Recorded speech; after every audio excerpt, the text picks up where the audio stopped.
नमस्कार, स्वागत है आप सभी का। मैं हूं आपके साथ भावना नैयर। देश का सबसे भरोसेमंद चैनल डीडी न्यूज पर लेकर हाजिर हूं आपका अपना पसंदीदा शो खबरों का सरपंच न्यूज पंच। इस कार्यक्रम के जरिए हम आप तक पहुंचाते हैं वो खबरें जिन पर रहती है सभी की नजर। लेकिन न्यूज पंच में सिर्फ खबर नहीं होती, बल्कि होती है हर खबर की पूरी पड़ताल, वो भी तथ्यों और आंकड़ों के साथ। और आज जिन टॉप लाइन्स का हम रुख कर रहे हैं उन पर नजर डाल लेते हैं। सबसे पहली खबर जो होगी वो केरलम के महासंग्राम से जुड़ी हुई होगी। जी हाँ, केरलम में बीजेपी अपने मिशन साउथ के साथ आगे बढ़ रही है। यूडीएफ और एलडीएफ के बीच बीजेपी क्या तीसरा मोर्चा खोलने के लिए तैयार है, और साथ ही साथ बीजेपी बनेगी क्या गेम चेंजर इस बारी। इसके साथ जिस दूसरी खबर पर नजर आएगी, जैसे ही 5 राज्यों में विधानसभा चुनावों का बिगुल बजा, पश्चिम बंगाल में सियासत गर्म हो गई और भाजपा ने पहली लिस्ट जो निकाली है उसके साथ टीएमसी जो है वो घबरा गई है। नंदीग्राम से लेकर भवानीपुर तक लग रही है ये लड़ाई कांटे की। अब देखना होगा कि पश्चिम बंगाल में सियासत और कितनी गर्माती है। तीसरी और अंतर्राष्ट्रीय खबर पर नजर यह रहेगी कि भारत की कूटनीति यहां कमाल करती हुई नजर आ रही है। साथ ही साथ आपको बताएंगे कैसे कूटनीति कमाल कर रही है, जहाज किस तरीके से भारत लेकर आए जा रहे हैं, और एलपीजी क्राइसिस जिस पर बात हो रही थी कि पश्चिम एशिया संकट में जिस तरीके से ऊर्जा संकट गहरा है, उसमें भारत लगातार तैयार था और आज भी तैयार है। गैस पर इस समय नो बहस। आइए शुरुआत करते हैं न्यूज पंच की, और सबसे पहले केरलम की बात करेंगे। वो राज्य जहां राजनीति की बिसात हमेशा अलग तरीके से बिछती रही है। देश का इकलौता ऐसा राज्य जहां आज भी लेफ्ट की सत्ता कायम है, और जहां सालों से एक परंपरा रही हर चुनाव में सत्ता बदलने की। लेकिन 2021 में इस परंपरा को तोड़ दिया एलडीएफ ने, जब पी विजयन के नेतृत्व में लगातार दूसरी बार सरकार बन गई। अब 9 अप्रैल को 140 सीटों पर होने वाले विधानसभा चुनाव में फिर सियासी पारा चढ़ चुका है। करीब 2 करोड़ 70 लाख वोटर तय करेंगे कि केरलम की राजनीति का अगला अध्याय कौन लिखेगा। लेकिन इस बार सबसे ज्यादा चर्चा जिस पार्टी की है वो है बीजेपी। कहा जा रहा है कि ट्रेंड बदलेगा या खुद ही बनेंगे वो ट्रेंड, क्योंकि बीजेपी ने केरलम में मिशन साउथ के तहत अपनी रणनीति तेज कर दी है। पिछले लोकसभा चुनाव में त्रिशूर सीट जीतना और अभी हाल ही में 2025 में तिरुवनंतपुरम नगर निगम पर कब्जा, ये संकेत दे रहे हैं कि पार्टी धीरे धीरे जमीन मजबूत करने की कोशिश कर रही है। यानी मिशन साउथ बीजेपी का इस समय कमाल कर रहा है, और कमाल क्या कमल में खिलेगा ये देखना बड़ा दिलचस्प होगा। पार्टी की कोशिश ये साफ है कि केरलम की पारंपरिक एलडीएफ बनाम यूडीएफ की बायपोलर राजनीति में खुद को तीसरे नहीं बल्कि गेम चेंजर के रूप में मजबूत किया जाए, बल्कि ऐसे मजबूत विकल्प के तौर पर स्थापित किया जाए जहां वे बात कर रहे हैं केरल के विकास की। तो केरलम का महासंग्राम इस समय दिलचस्प हो गया है। साथ ही साथ 47 सीटों पर बीजेपी ने अपनी पहली लिस्ट उतार दी है। कई बड़े नाम इसमें हैं, और वो बड़े नाम क्या तय करेंगे केरलम में बीजेपी क्या कमल खिला पाएगी कि नहीं। आइए अब आपको बताते हैं वो बड़े नाम जो 47 की लिस्ट में आए हैं। 2 पूर्व केंद्रीय मंत्री हैं, ये देखिए आप, वी मुरलीधरन है जो पूर्व केंद्रीय मंत्री है, इनको जो सीट मिली गई है, यानी कि जिस सीट से उम्मीदवार हैं, और साथ ही साथ पीसी जॉर्ज 7 बार के पूर्व विधायक, पुंजार सीट पे ही, इस बार भी पुंजार सीट से ही इनको उम्मीदवार बनाया गया है।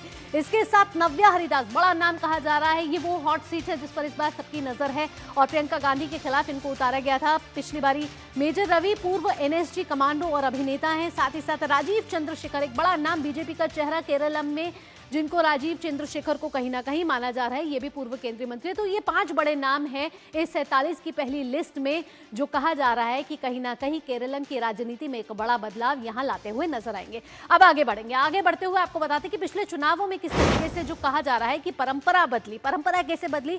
कि परंपरा ये रही है कि हर बार एंटी इनकम्बेंसी कायम करती है, और कभी यूडीएफ कभी एलडीएफ और इनके जो तमाम दल हैं वो कहीं ना कहीं जीतते हुए आ रहे हैं। लेकिन पिछला चुनाव 2021 का दिलचस्प चुनाव था, क्योंकि एलडीएफ ने एक बार फिर से जीत हासिल करी। कुल सीटें 140 है। अगर आपको बताएं कुल सीटों का ये पूरा गणित, तो किस तरीके से गणित सामने आया, यूडीएफ एलडीएफ अन्य को कितनी मिली, ये आप टीवी स्क्रीन पर अपने देख रहे हैं। एलडीएफ को 99, यूडीएफ को 41 और अन्य जो है उनको 0। लेकिन आप देखें कि जो बीजेपी का है, वो बीजेपी का वोट शेयर जो है वो लगातार यहाँ बढ़ता हुआ नजर आ रहा है। आगे बढ़ते हैं। आगे बढ़ते हुए ये बताते हैं कि जिस तरीके से ये जो सियासी दांव पे जिस समय खेला जा रहा है वो किस सीटों पे खेला जा रहा है। और एक ही फेज में आपको बता दें कि 9 अप्रैल को होने वाले हैं चुनाव। 140 विधानसभा सीटें हैं केरलम में, और इस बार सत्ता बदलने की जो परंपरा है उसको कोशिश की जा रही है एक बार फिर से तोड़ने की। आपको बता दें कि 2021 में ये पैटर्न टूटा था। हमने बताया आपको एलडीएफ की किस तरीके से वापसी हुई थी। एलडीएफ में 2016 के बाद 2021 में भी बनाई थी सरकार, पी विजन के नेतृत्व में सरकार बनी और अभी तक ये चल रही है। और साथ ही साथ आपको बता दें कि एलडीएफ और यूडीएफ के बीच अभी तक जो देख रहे हैं हम कि कांटे की टक्कर रही है। लेकिन इस बार बीजेपी ने कड़ी मेहनत की है। कड़ी मेहनत सिर्फ अभी से नहीं की, चुनाव की तैयारियों से नहीं की, लगातार कई सालों से इस समय दिख रहा है कि बीजेपी मेहनत करती हुई नजर आ रही है। और बीजेपी की मेहनत इस तरीके से नजर आ रही है कि त्रिशूर की जो सीट है वो बीजेपी के पास आई, जो खाता पहले कभी नहीं खुला था। वोट शेयर बढ़ा। निकाय चुनावों में एक बड़ा उलटफेर ऐसे हुआ कि एलडीएफ का जो 45 सालों का जो वर्चस्व था वो टूटा। और वो टूटने के बाद तिरुवनंतपुरम में पहली बार हमारा मेयर चुना गया, बीजेपी का मेयर चुना गया। और ये साफ तौर पर दिखा रहा है कि बीजेपी अपना विस्तार करती हुई नजर आ रही है मिशन साउथ के साथ। और केरलम में इस बार कमल खिलाने की भरपूर कोशिशें चल रही हैं। और ये 47 की लिस्ट में कहीं ना कहीं जो उम्मीदवार उतारे गए हैं, बड़ी रणनीति के साथ, बड़े संतुलन के साथ उतारे गए हैं कि किस तरीके से अलग अलग वोट बैंकों को साधना है और कैसे मिशन साउथ में कमल खिलना है। इसके साथ जो है बीजेपी आगे बढ़ती हुई नजर आ रही है। अब बढ़ेंगे हम आगे।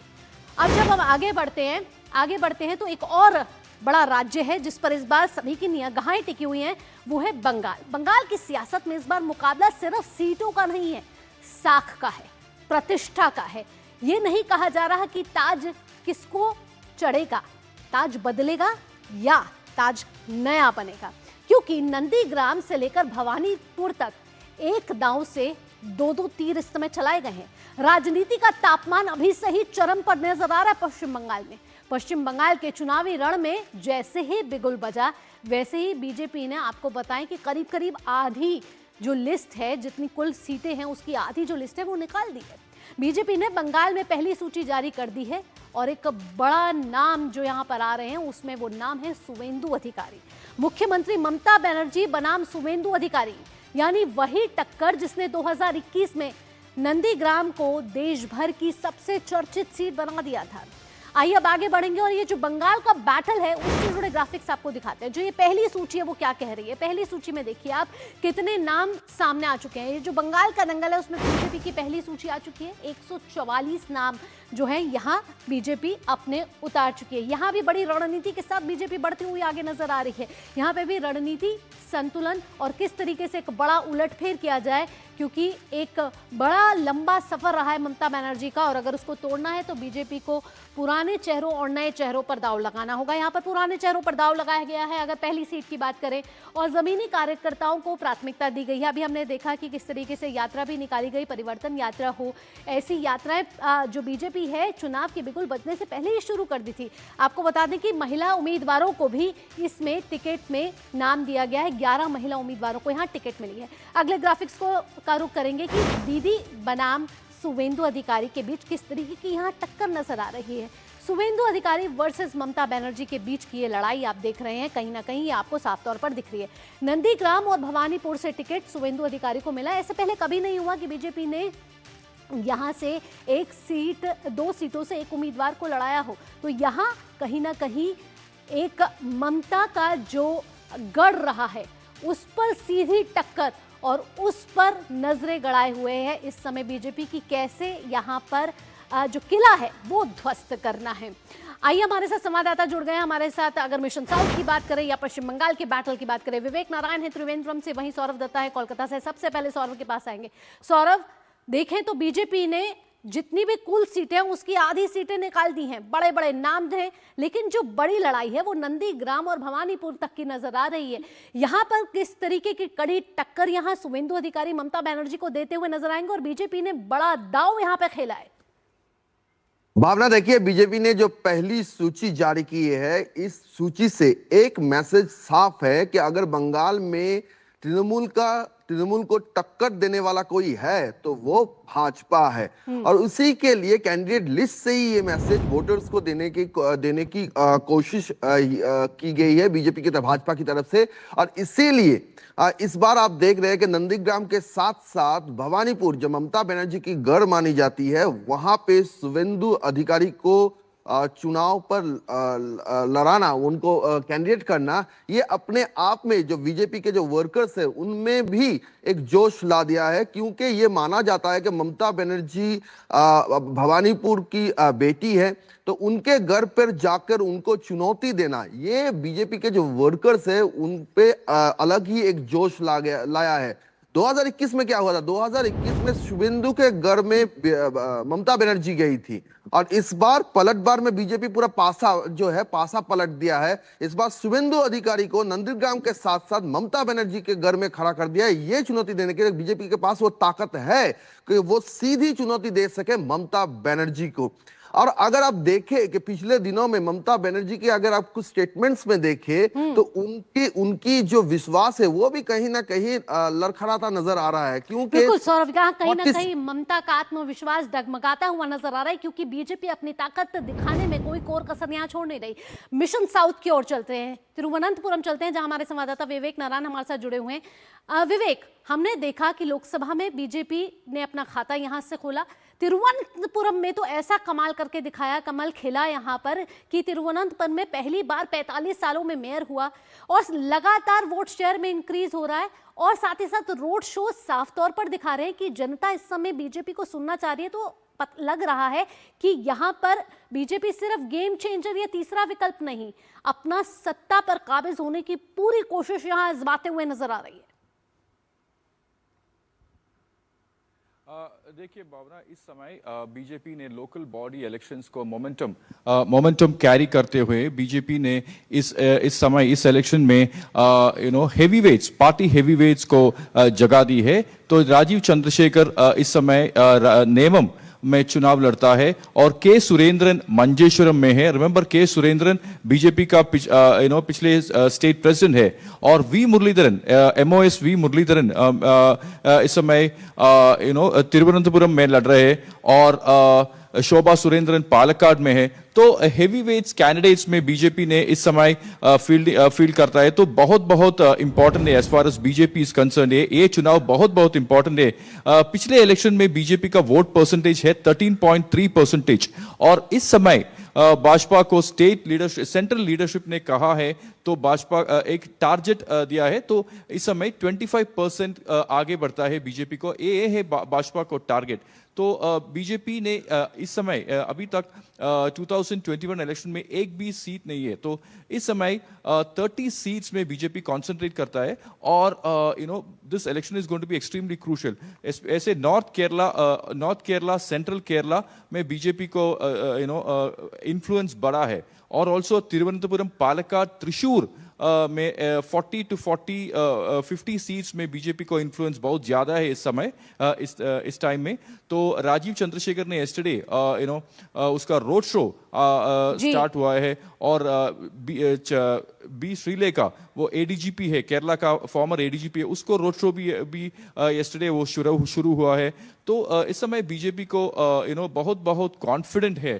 तो लेफ्ट और UDF को voters will vote for BJP because they LDF और UDF का वोट बैंक कैसे तोड़ा जाए, ऐसे में anti-incumbency बीजेपी अपनी रणनीति के साथ यहां आगे बढ़ती हुई नजर आ रही है मिशन केरलम के साथ, जहां 47 उम्मीदवारों की लिस्ट जारी कर दी गई है, जिसमें कई बड़े नाम हैं। तो कई बड़े चेहरों पर क्या जनता विश्वास करेगी, और पश्चिम बंगाल में कैसे सियासी तापमान बढ़ता हुआ नजर आ रहा है। सौरभ और विवेक, तमाम जानकारियों के साथ फिलहाल आपका बहुत बहुत धन्यवाद। न्यूज पंच में वक्त हो चला है एक छोटे से ब्रेक का। ब्रेक के बाद हम नजर डालेंगे भारत की मजबूत कूटनीति पर, और जो LPG का संकट कहीं ना कहीं देखने को मिला, क्या अब कहा जाए कि गैस पर नो बहस।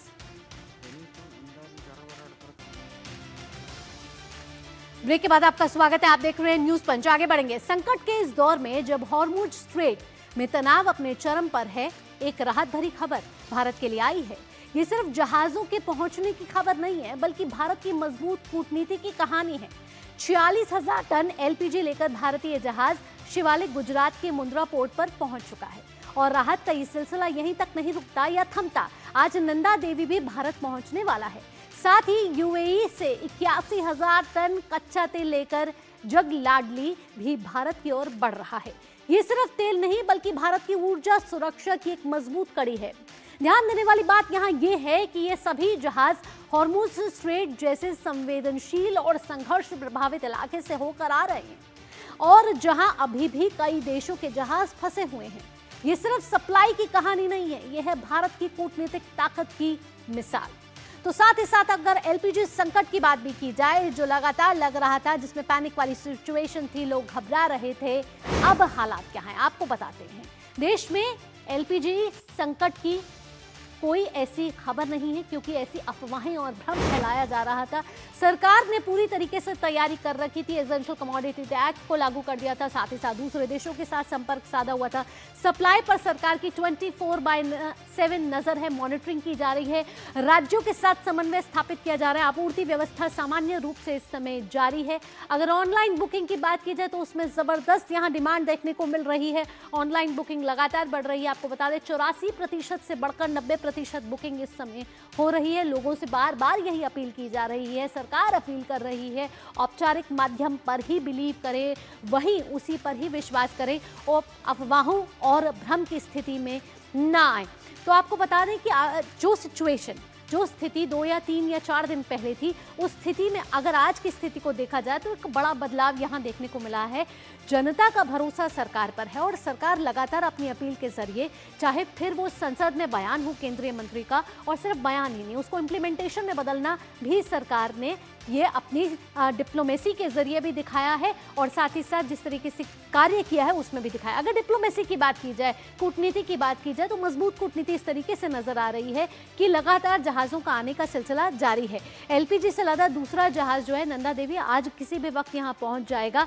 और आपको बता दें कि कल मुंद्रा पोर्ट पर पहुंचा था शिवालिक। एलपीजी से भरे हुए जहाज हैं और इनमें कई टन जो है एलपीजी है। ऐसे में सरकार का यही प्रयास है कि किसी भी राज्य में या किसी भी घर में ऐसा ना हो कि चूल्हा ना जले, क्योंकि एलपीजी नहीं है। इस समय तमाम राज्यों से हमारे साथ संवाददाता जुड़े हुए हैं जो हमें ग्राउंड जीरो की स्थिति बताएंगे। आइए सीधा उनके पास लिए चलते हैं। आपको मोहित दिल्ली से जुड़ रहे हैं, विकास लखनऊ से जुड़ रहे हैं, महेश जयपुर से जुड़ रहे हैं, साथ ही साथ सुरेखा भी हमारे साथ जुड़ रही हैं दक्षिण भारत से। मोहित का सबसे पहले रुख करेंगे देश की राजधानी दिल्ली। मोहित, लगातार हम देख रहे हैं कि चलिए पहले आपको हैदराबाद ले चलते हैं। हैदराबाद में किस तरीके की स्थिति है, सुरेखा से जानते हैं। सुरेखा, अगर हम देखें हैदराबाद की स्थिति को, अगर पिछले 4 दिनों से आज की स्थिति में बदलाव देखा जाए, क्या सप्लाई पूरी तरीके से हो रही है, अगर और जो बुकिंग हो रही है उसमें जो डिमांड और सप्लाई के बीच का समन्वय है वो पूरी तरीके से स्थापित है, या अभी भी लोगों के मन में क्या कोई घबराहट नजर आ रही है?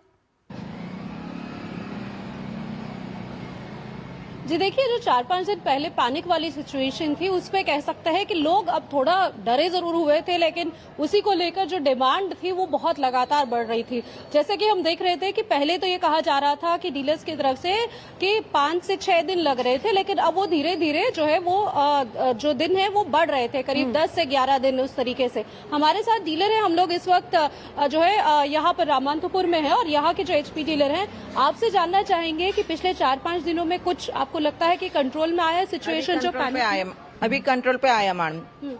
कैसे दिख रहा है और कितना डिमांड सप्लाई कैसा है? आपके यहाँ पे कोई शॉर्टेज है क्या? शॉर्टेज तो कुछ भी नहीं है मैडम, हमारे को जैसा लोड आ रहा है जैसा हम लोग सप्लाई कर रहे हैं मैम। और कितनी डिमांड है, कितना फोन कॉल्स हो या फिर कितनी जो है, क्योंकि पहले ये कहा जा रहा था कि ओटीपी जनरेट नहीं हो रहा है। मैडम कस्टमर से बिना 21 डेज वैसा बुकिंग करते थे, अभी तो 1 मंथ लग रहा, तो कस्टमर को मैसेज आ रहा मैडम, जैसा उन लोग बुकिंग कर ले रहे।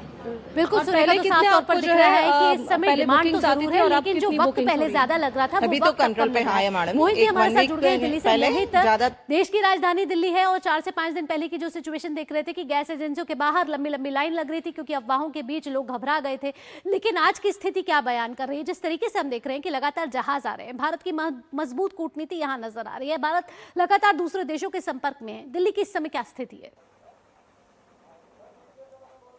देखिए बिल्कुल भावना, आपको बताना चाहूंगा, लाइनें अब भी लग रही हैं, लेकिन पहले लाइनें लोगों की लग रही थी, कस्टमर्स की लग रही थी, लेकिन अब ट्रकों की लाइनें लग रही हैं। आप देखिए एक के बाद एक लगातार हर आधे से 1 घंटे में यहाँ पर जो ट्रक हैं जो ये सिलेंडर लेकर पहुंच रहे हैं। आप मेरे पीछे में आपको तस्वीरें दिखाता हूँ। मेरी लोकेशन ऐसी जगह पर है जहाँ भारत गैस, इंडियन गैस और एचपी तीनों के एक साथ गोडाउन है। आप यहाँ पर तस्वीरों में देखिए, लोग ये हॉकर्स हैं जो अक्सर यहाँ पर सिलेंडर की आपूर्ति करते हैं। आप ये बताइए कि जो कंधे पर आप सिलेंडर लेकर निकले हैं, हैं। लगातार तमाम लोग ये दावे कर रहे थे कि पीछे सिलेंडर की आपूर्ति सुचारू तौर पर नहीं है, सप्लाई नहीं है, लेकिन ये सिलेंडर लेके आप कहाँ जा रहे हैं? सर सिलेंडर लेके सप्लाई पे जा रहे हैं, ऐसी कोई दिक्कत नहीं है सर जी। माल खोवा रहा है, दबादब ट्रक पे ट्रक आ रहा है जी।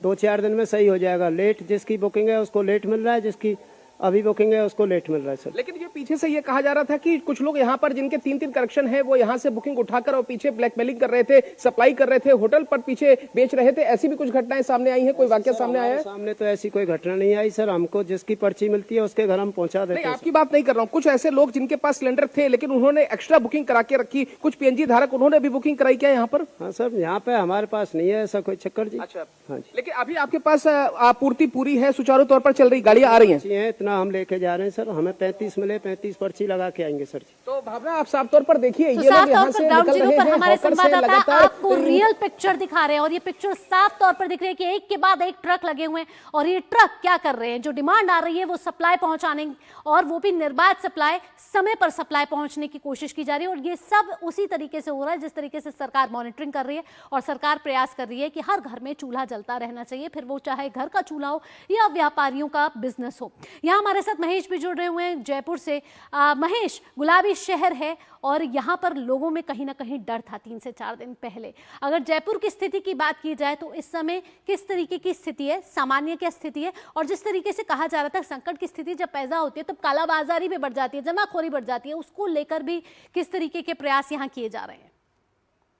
बिल्कुल भावना, जानकारी देना चाहूंगा कि जयपुर में आपने बात की कही 3 से 4 दिन पहले की स्थितियां बिल्कुल अलग थी, लेकिन अब जो हालात हैं वो बिल्कुल सामान्य से नजर आने लगे हैं। लोग समझ चुके हैं कि एलपीजी की जो आपूर्ति है वो यहाँ पर अब उन्हें बदस्तूर जारी रहेगी। और जिस तरह से सरकार ने आश्वस्त किया है कि 3 दिन में जो सिलेंडर है वो यहाँ पर हर लोगों के घर पर पहुंच जाएगा, उन्हें किसी तरह का पैनिक खड़ा करने की कोई यहाँ जरूरत नहीं है। जिस पॉइंट पर इस समय में मैं मौजूद हूँ, यहाँ पर अक्सर ट्रक खड़ा हुआ करते हैं और यहीं से जो है सप्लाई जाती है। लेकिन अभी इस समय में तमाम जो एजेंसीज हैं उनको एक दिशा निर्देश दिए गए हैं कि कहीं एक जगह पर ऐसा खड़ा करके ट्रक वगैरह और इस तरह की लाइन क्रिएट करना और लोगों को पैनिक करना नहीं करे और सीधे जाकर के लोगों को घर घर तक सिलेंडर जो है वो मुहैया कराए। तो इस बात को लेकर के यहाँ पर पालना की जा रही है। दूसरी बात, आपने कालाबाजारी की है तो इस पर जिला प्रशासन और रसद की जो टीम है उन्होंने सतर्कता दल बनाए हैं। कल ही जो बड़ी कार्रवाई जो की गई है उसमें घरेलू गैस सिलेंडर का उपयोग जो कॉमर्शियल जगहों पर किया जा रहा था वहां पर 56 सिलेंडर जो है उनको जब्त किया गया है। इस तरह से अलग अलग जो दल गठित किए गए हैं और यहाँ लगातार छापेमारी कर रहे हैं। बिल्कुल, जिला प्रशासन यहाँ भी कड़ी निगरानी के साथ आगे बढ़ता हुआ नजर आ रहा है। लेकिन हमारे साथ लखनऊ से विकास भी यहाँ जुड़े हुए हैं, उत्तर प्रदेश का रुख करेंगे। विकास, उत्तर प्रदेश की बात की जाए तो हम लगातार 3 से 4 दिन पहले की जो खबरें थी, उत्तर प्रदेश सरकार कड़ी निगरानी के साथ आगे बढ़ती हुई नजर आ रही है, कब तमाम बैठकें हुई हैं अधिकारियों के साथ। लेकिन आज की सिचुएशन को हम देखते हैं बनाम 4 दिन पहले की सिचुएशन को, कितना फर्क है? देखिए, एक बड़ी सिचुएशन ये सबसे बदलाव आया है कि अब लोग गैस वितरण केंद्रों पर आना कम पसंद कर रहे हैं क्योंकि उनको लग रहा है कि उनके घर गैस पहुंच जाएगी। हमारे पीछे गैस वितरण यहाँ पर हो रहा है, यहाँ पर पीछे ट्रक खड़ा हुआ है और इक्का दुक्का लोग ही आ रहे हैं। इसका मतलब तकरीबन 5 से 10% लोग ही यहाँ आते हैं और 90% से ज्यादा लोगों के घर पर डिलीवरी की जा रही है। यहाँ पर जो डिलीवरी मैन है वो लोगों को घर तक पहुंचा रहे हैं घरेलू गैस सिलेंडर। और अगर पूरे उत्तर प्रदेश की स्थिति की हम बात करें तो पूरी वितरण की स्थिति पूरी तरह सामान्य है और मुख्यमंत्री योगी आदित्यनाथ के निर्देश के बाद तकरीबन 4800 से ज्यादा जगहों पर छापेमारी की कार्रवाई की गई थी। न्यूज पंच में एक छोटा सा ब्रेक यहां लेना है हमको, लेकिन ब्रेक के बाद भी हम आपसे बातचीत करेंगे और आपसे जानेंगे कि ग्राउंड जीरो पर क्या स्थिति है। यहां रुकेंगे एक छोटे से ब्रेक के लिए, लेकिन ब्रेक के बाद भी भारत की मजबूत कूटनीति और एलपीजी का क्या कोई संकट अभी भी है क्या भारत में, आपको बताएंगे न्यूज पंच में। महाशय धर्मपाल जी के 130वें जन्मदिन पर MDH मसालों पर पाइए 10% एक्स्ट्रा। अब स्वाद के साथ बचत भी, अब पाइए बचत ही बचत। विभाग अनेक, कंप्लेंट बॉक्स 1। किसी भी सरकारी दफ्तर, विभाग या बैंक से जुड़ी शिकायत के लिए pgportal.gov.in पर जाएं, रजिस्टर करें, संबंधित विभाग चुनें, शिकायत दर्ज करें और ट्रैकिंग ID नोट करें। SMS या ईमेल पर एक्नॉलेजमेंट पाएं और शिकायत का जवाब सीधे मंत्रालय से प्राप्त करें। अब तक 1 करोड़ 12 लाख से अधिक भारतीयों ने भरोसा जताया। CP ग्राम्स, आपकी हर शिकायत का हल। अभी शिकायत दर्ज करें pgportal.gov.in।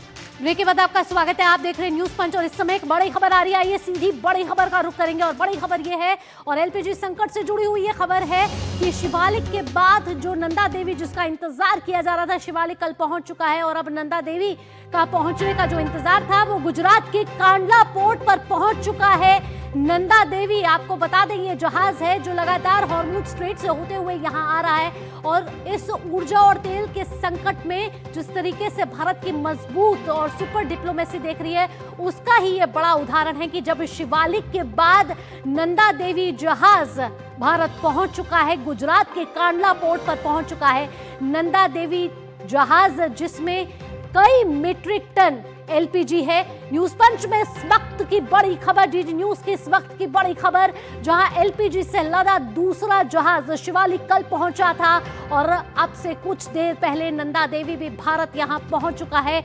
दोनों जहाजों की बात करें तो दोनों जहाजों में 92,000 से ज्यादा मीट्रिक टन से ज्यादा एलपीजी है। ऐसे में जो तमाम खबरें आ रही थी कि एलपीजी संकट है, कहीं ना कहीं ऐसे में भारत की सुपर डिप्लोमेसी ने कमाल कर दिखाया है कि शिवालिक के बाद अगले ही दिन 24 घंटे के भीतर नंदा देवी भी पहुंच चुका है भारत। तस्वीर आप देख रहे हैं नंदा देवी जहाज की, जो एलपीजी से भरा हुआ ये जहाज है और ये जहाज भारत पहुंच चुका है गुजरात के कांडला पोर्ट में। आप देख रहे हैं भारत का झंडा यहां लगा हुआ नंदा देवी जहाज पर, जो साफ तौर पर नजर आ रहा है कि भारत की सुपर डिप्लोमेसी को दिखाता है, भारत की कूटनीति को दर्शाता है और ये दर्शाता है कि भारत लगातार अलग अलग देशों से संपर्क में है। और हॉर्मुज स्ट्रेट जो इस समय सबसे संवेदनशील रास्ता माना जा रहा है, क्योंकि संकट की इस घड़ी में इजराइल और ईरान के बीच का युद्ध इस समय चरम पर है, लेकिन हॉर्मुज स्ट्रेट से गुजरता हुआ ये जहाज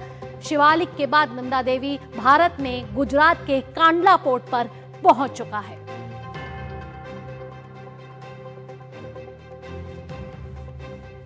तो वाडीनार जो पोर्ट है उस पर ये नंदा देवी का जहाज जो है वो पहुंच चुका है। कल गुजरात में जो जहाज था शिवालिक वो पहुंचा था, उसके बाद आज नंदा देवी यहां पहुंच चुका है। इस समय हमारी संवाददाता मेघना ज्यादा जानकारी के साथ जुड़ गई है हमारे साथ फोन लाइन पे। मेघना, क्या ताजा जानकारी है? जी, ये जो नंदा देवी है टैंकर, ये सुरक्षित रूप से वाडीनार पोर्ट पर पहुंचा है। आज सुबह ये जो टैंकर है वो पहुंचा है। अगर हम देखें तो वाडीनार पोर्ट जो है वो जामनगर से कुछ दूरी पर है, तकरीबन अगर कहें तो 50 किलोमीटर के आसपास की दूरी होगी। द्वारका जिले में ये पोर्ट आता है, यहाँ पर ये पहुंचा है। और अगर हम देखें तो भारत के लिए एक बहुत अहम खबर है, क्योंकि टैंकर में बताया जा रहा है कि तकरीबन 46,000 मीट्रिक टन एलपीजी गैस लाई गई है। और उसके साथ ही अगर देखें तो ये भी टैंकर जो गुजरात पहुंचा है, कल भी हमने देखा कि मुंद्रा पोर्ट पर भी शिवालिक जहाज पहुंचा था। तो उससे हम ये देख सकते हैं कि जो धीरे धीरे करके जो टैंकर्स हमारे पोर्ट्स पर आने हैं, अगर हम बात करें तो गुजरात में प्रमुख पोर्ट्स में देखें तो मुंद्रा है, कांडला है, वाडीनार है, ये महत्वपूर्ण पोर्ट्स हैं जहां पर ऐसे शिपमेंट या ऐसे टैंकर्स जहाज आते हैं। और यहाँ पर देखा जा रहा है कि पूरी तरीके से तैनाती की गई है पर्सनल की, जो भी ये जो टैंकर्स को जब मेघना, इसके साथ संक्षेप में आपसे पूछना चाहूंगी कि कई देशों के जहाज जब हॉर्मुज स्ट्रेट से आते हुए इस समय फंसे हुए हैं, भारत की मजबूत कूटनीति यहाँ कही जाएगी? बिल्कुल, देखिए, और सबसे महत्वपूर्ण बात है कि किस तरीके से भारतीय नौसेना भी इन टैंकर्स को सुरक्षित रूप से यहाँ तक पहुंचा रही है। और एक तरीके से जो विजिल बोलते हैं, जो सी में रखा जा रहा है, वो बहुत महत्वपूर्ण है। और उसके साथ ही देखिए, भारत की कूटनीति का यही असर है कि किस तरीके, बिल्कुल, भारत की कूटनीति का एक बड़ा असर यहां पर देखने को मिला है। जब शिवालिक के बाद नंदा देवी जहाज भी पहुंच चुका है भारत, दोनों ही जो जहाज हैं वो एलपीजी से भरे हुए जहाज है, जिसमें अब तीसरे जहाज जो कच्चे तेल से जुड़ा हुआ जहाज है जगलाडली, उसका भी अब इंतजार किया जा रहा है। इसी के साथ न्यूज पंच में फिलहाल इतना ही। देश और दुनिया की बाकी खबरों के लिए जुड़े रहिए आप डीडी न्यूज के साथ। दीजिए अनुमति, नमस्कार।